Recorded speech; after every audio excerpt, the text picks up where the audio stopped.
Hi guys, Koukun here, coming at you with another video about real estate investing. Today I'm outside a property that one of my clients bought a couple of months back, in which he's completely renovated the basement apartment into essentially a legal 2-bedroom, 2-bathroom apartment that's actually already rented out for 1400 plus hydro.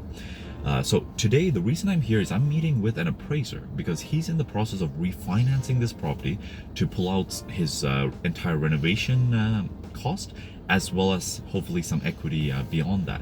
So I just want to go over some of the stuff that we do in order to get the best possible appraisal. So we're testing out something that we've never done before.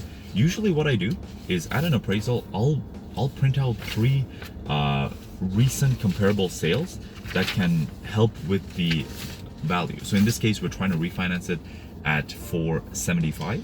And I just found two other properties that sold in the 460 range that are simply similar types of homes, 4-level back splits.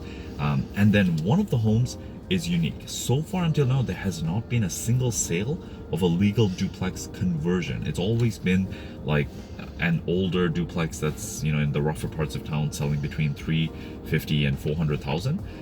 But more recently, this same client sold a property through me to another investor for 480,000. That was a legal duplex conversion. So I have that MLS listing here. So what I typically do at an appraisal is I will give these comparables to the appraiser, hoping that he would use it. And in the multiple times that I've gone to appraisals, I'm learning more and more from them.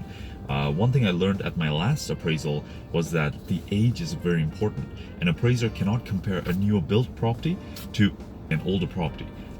It always has to be in a similar age. So learning from that, this time all the comparables are of a similar age. So that's the first part. We want to get 3 comparable sales and we want to give it to the appraiser. Essentially, we're making their life easier, right? We're giving them what they need to search for. And if it's comparable enough, they can use it, right?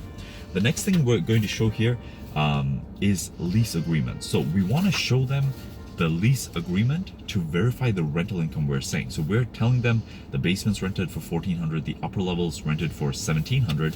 I have the actual leases, so I can give these to the appraiser as well, again just to verify it, so now they can feel confident that it is indeed rented for those amounts that we're saying.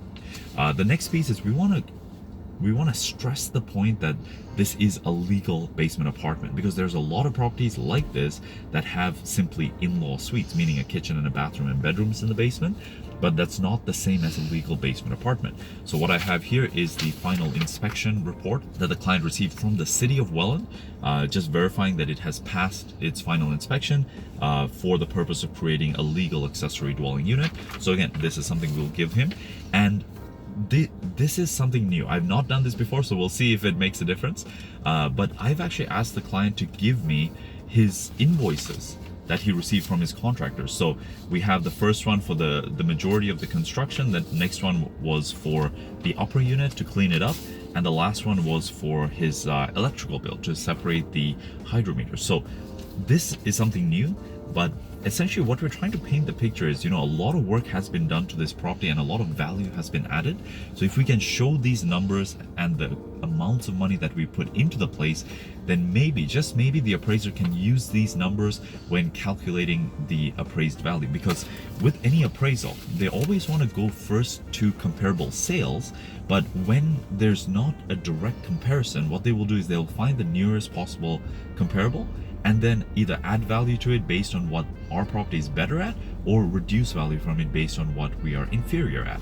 So we want to paint the picture that our property is superior. So for example, I'm giving comparables that are in the 460 range that only had a finished basement or maybe an in-law suite. But in any case, we're trying to show them that this property is superior because it has a legal basement apartment, to try to get a little bit of a higher appraised value. So I'll touch base after I'm done the meeting with the appraisal and give you a heads up on how it goes. And then once the refinance fully goes through and we find out what the appraised value comes back at, I'll let you guys know as well. All the best. So I just heard back from the client who I helped to do the appraisal on his duplex conversion in Welland.